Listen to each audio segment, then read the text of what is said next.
This is Lisa from Mobile Tech Review, and it's Smackdown time. Of course, we have the incumbent by just a little bit, the Samsung Galaxy S6. This one is the Edge in particular, and here we have the new LG G4 that will be available at the beginning of June in the United States. The one with the 5.5-inch display and the nice new backs, including some leather finishes available. Of course, our S6 and S6 Edge fight back with top-notch specs, a fast CPU, and a more pocketable 5.1-inch size. We're going to look at them now. So here you have it, the battle of two top-notch phones. Right here we have the LG G4, the slightly newer kid on the block, and this is the Samsung Galaxy S6 Edge. We'll also whip out the regular S6 so you can see the difference between those as well. First and foremost is going to be the size difference. Now, neither of these by today's standards is an absolutely huge phone. The LG is obviously going to be a little bit bigger though. 5.5-inch display, that's what that gets you versus a 5.1-inch display. Super AMOLED on the Samsung and the IPS quantum display on the LG G4, as LG calls it. Both of these are running at QHD resolution, which means 2560 by 1440. IPS has good viewing angles. And this one is certainly an improvement over some previous LG models. That's pretty good. Samsung, even better with their Super AMOLED displays. Now, off-angle use is important because we pull out the phone and we use it at funny angles in our pocket, but still, both of these are quite good actually in terms of in-person use, so I wouldn't worry about that too much. The other thing is going to be, do you want the supreme color accuracy that LG went for with their LG G4, which has such high color accuracy, it's comparable to movie monitors, those used to record, well, cinema films. And with Super AMOLED here, you get the zingy colors, you get a couple of different color profile choices as well. I think it's going to be a tough choice. This is pretty saturated, the LG, and pretty nice looking, but some people really love that Super AMOLED pop. And obviously with our Edge, we have the option of getting the curved glass, which just looks cool. It doesn't really do anything, but it makes the phone look pretty cool. One thing I will tell you is that the Samsung Galaxy S6 and S6 Edge do have higher maximum brightness, even if you're not using the auto brightness mode, which really raises auto brightness crazily. If you're out in sunlight, you won't get that if you have it on manual mode. It is brighter. Of course, off angle, you can see also the difference right there. If we put them upright, you can, they're getting kind of close. So a bit brighter. For those of you who spend a lot of time outdoors, though, it could matter with the Galaxy S6 having the lead there. In terms of performance, neither of these is slouches. We have a Samsung Exynos octa-core, which means 8-core CPU, for high power, 4 low power cores, and depending on what you're doing, you either really use the high or low power cores. Clocked at 2.1 gigahertz. Very good performer at top on benchmarks right now. Inside our LG G4, we have the Snapdragon 808, not the 810 found in the LG G Flex 2 and the HTC One M9. It's a 6-core CPU.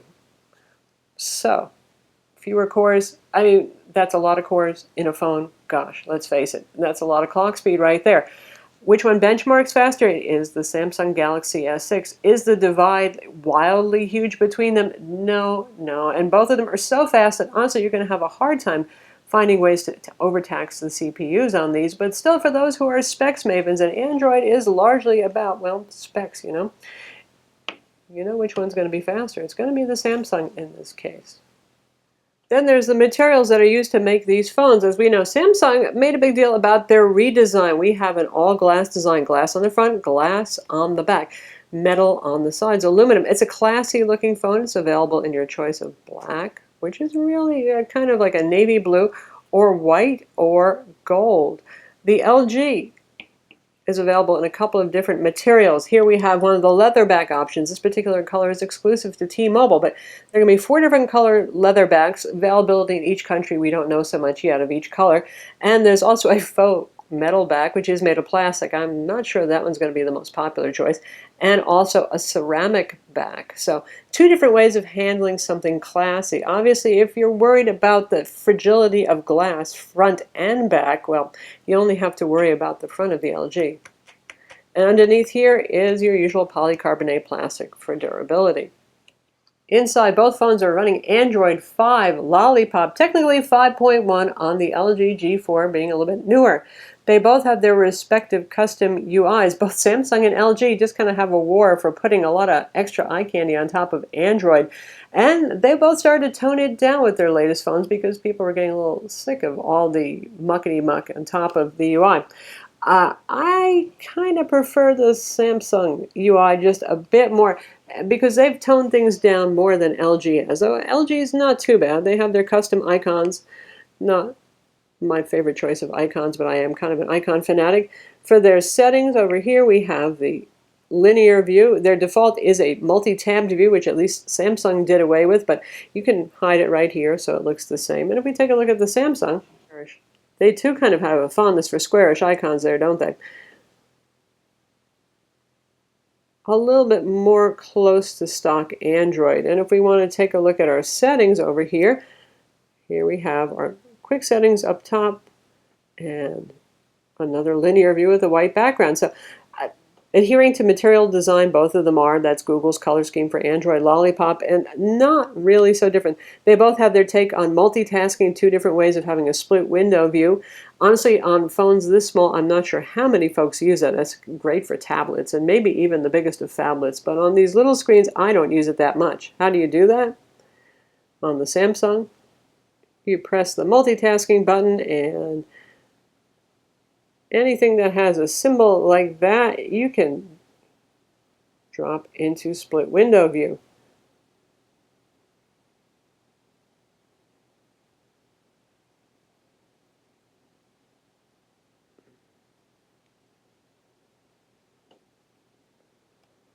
So I've chosen the split window view, the web browser right there, and I still have my desktop right there, and I can choose another window to bring up something else in split window view, and it shows me everything that's available to do that. So I'll bring up Instagram down below.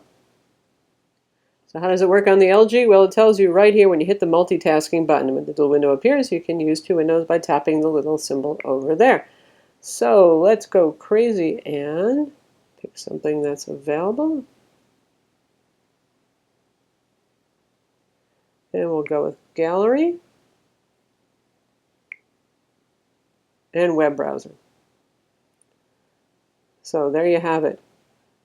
Two different ways of doing the same thing. For both of these, obviously, not everything is supported. Not all those apps have a little symbol on there where you can multitask, but most of the core built-in apps do have that feature. So that's how they both handle it. The LG has 32 gigs of internal storage, 3 gigs of RAM, and a micro SD card slot. That's right. If you peel off the back on this, guess what? There is both a removable battery and a SD card slot. So we'll just do that real quick so you can see how that works. And that's where the SD card would go, right above the SIM card slot, and there's our removable battery. Now, Samsung went with a sealed unibody design, unlike the iPhone and the HTC One M9. However, unlike the One M9, there isn't even a micro SD card slot. So you get 3 gigs of RAM on this, 32 gigs of storage, and there are higher storage capacities available. You can get a 64, you can get a 128. Each of those is going to cost you $100 more. And if you're one of those people who really does need a lot of storage, well, you don't have so much of a choice, do you? Because you can't put a micro SD card slot in. Obviously, the battery is sealed inside. It's a unibody design phone. How about speakers? The Samsung has a down-firing speaker right on the edge over here. This is Lisa from Mobile Tech Review, and exciting times here. This is going to be one of the hottest phones of the year. This is the Samsung Galaxy S6 There is a little above half volume. Now, the S6 and the S6 Edge are the same phone. The only difference is the curve on the side. Gets a little harsh there at the end, but not too bad. Obviously, the video looks lovely. Now let's take a look at the LG G4 playing the same video clip. All right, now we've got our LG G4 playing the same video. For Mobile Tech Review, A little over half volume again. Rear firing speaker. This is the Samsung Galaxy S6 Edge. Now, the S6 and the S6 Edge are the same phone. The only difference is the curve on the side with the Edge. If you get the LG G4 is the louder one. It also doesn't get quite as harsh sounding. Now, through headphones, both of these sound quite good, but this is just for those of you who like to use the built-in speaker. All right, here's the biggie for a lot of you. It's the camera, because LG has made such a big deal about their camera having, well, the f1.8 lens. 16 megapixel optical image stabilization, laser autofocus, all that sort of thing. Now, Samsung here with the Galaxy S6 Edge, they were touting a whole lot of features, including, well, the improved TouchWiz, the new physical design. They didn't say as much about the camera. That doesn't mean it's not a fantastic camera as well. F1.9 lens, so almost as fast, also 16 megapixel, 2-axis image stabilization, optical image stabilization, versus 3-axis on the LG. Both can shoot 4K video, both can do panoramas, both have a starter simple UI, which we're looking at right now on our Samsung, and we'll use our phone as the subject right there. So here it is, simple. You can tap to focus if you wish to. If you need to, you don't have to. Tap to go to video, pretty easy. Switch front and back cameras. And you've got some basic stuff there, like your effects, timer, that sort of stuff. And if you want to go to advanced mode, there it is right there, auto. We got pro mode, we have selective focus, tap to focus, panorama, virtual shot, fast motion, slow motion as well. So let's go to pro, just so we can see what we can do there. So we can change the ISO, the white balance, EV adjustments right over here. Not too bad at all. And we can change our metering as well. Hide that stuff if you're not so interested in it. So not bad, and it takes great shots. Let's see how the LG operates in comparison. So how about the LG G4? Here we have the simple UI choice, and you have basic and you have full manual. Well, close to full manual, it is still a phone. So when we choose basic, which is the default right there, you can switch between front and back cameras, control your flash, get to more settings, choose photo or video right there. And let's just go take a look at modes first. We got dual front and rear camera use. We got panorama. We have auto mode available here in our strip. And if we go to full manual, a lot more appears here, doesn't it? All sorts of fancy stuff. And down here we even have AE lock. You want to change your shutter speed? You can. You want to change your ISO? You can. You cannot change the aperture, however, on it. For advanced photographers, those of you who are used to using standalone cameras, this will probably seem a little bit better, a little bit more full-featured. But let's take a look at the images and compare them. You'll be surprised at how close they actually are. Both of these are two of the best cameras on the market, that said. And they both, yes, they do beat the iPhone. If nothing else, the amount of pixels, really. 16 versus 8 on the iPhone. You're just getting, well, a lot more detail in your photos. It allows you to crop. And obviously on these two phones you do get the manual settings, so you can adjust stuff if you want to on it. Well, with the iPhone, sorry, it's really pretty basic as to what you can do. However, between these two, it's really, really close. I actually might give the LG the edge for well-lit shots. I would give the Samsung the edge a little bit for indoor, really poorly lit shots.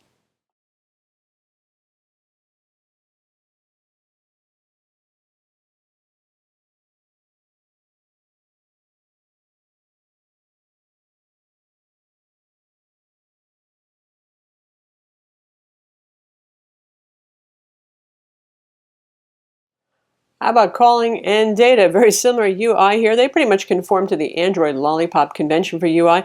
Both of these are excellent voice phones, loud and clear. Reception has been similar for us. We have T-Mobile units on both kinds of phone right here, so we can compare them directly on the carrier, obviously in the same area as well.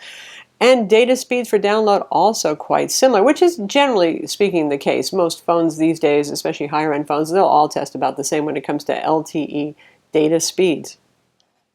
Lastly, battery life. Well, you'd think the one with the bigger battery would win. The LG has a 3,000 milliamp battery. I know that our review unit actually has a lesser capacity, 2,900 milliamp battery. For those of you who looked at our first look, but it's supposed to have a 3,000 milliamp when it ships. Samsung Galaxy S6, 2550 for the normal model, and the Edge has a 2,600 milliamp battery. Of course, the LG has to power that bigger display, and that is a big consumer of power. So how did they fare? First off, let me say, I know some of you had problems with your Galaxy S6 quickly draining the battery. We have a T-Mobile and a Sprint review unit, and neither of those has had that problem.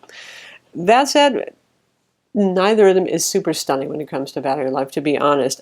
In general, even with the LG G Flex 2, we noticed that the battery just, it made it to the end of the day, but just barely. It's not the Energizer Bunny. Galaxy S6, in our tests so far, we found that it actually runs a bit longer. And that's an everyday normal use case. This is not some synthetic battery benchmark, which isn't always a good indication of real life. We're talking about walking around, making phone calls, surfing the web, streaming some video, taking photos, that sort of thing. Galaxy S6 has better standby times, that's for sure, for the units that we have in-house. Anyway, easily makes it to the end of the day for me. In terms of actual screen-on use time, now LG is still tweaking the firmware on the G4, so to be fair, we're going to hold off on giving a final absolute judgment on it, but so far with screen-on time, we're seeing about 40 minutes more on the Samsung Galaxy S6. So that's our smackdown between the LG G4 and the Samsung Galaxy S6 and S6 Edge. As you can see, both fine phones. If you want the bigger screen, then obviously it's going to be the LG G4 for you. If you want all the Samsung goodness, including the Super AMOLED display, the faster performance, well, Samsung fights back. And then LG says, haha, removable storage, removable battery, neat leather back. It's not an easy choice, folks. I'm Lisa from Mobile Tech Review. Don't forget to subscribe to our YouTube channel.